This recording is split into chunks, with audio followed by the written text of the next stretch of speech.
मात्र वाटलं आपल्या पुरता विचार बरा नाही. मी आहे शूर, माझी आई तशी नाही. एकटी एकटी घाबरलीस ना म्हणूनच तर सोडून तुला लांब गेलो नाही.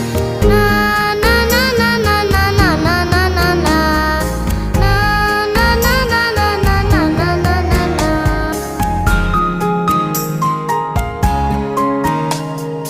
खिडकी वाचली नुसती तरी धडपडून उठेल.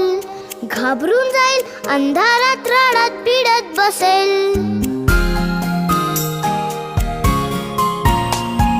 खिडकी वाजली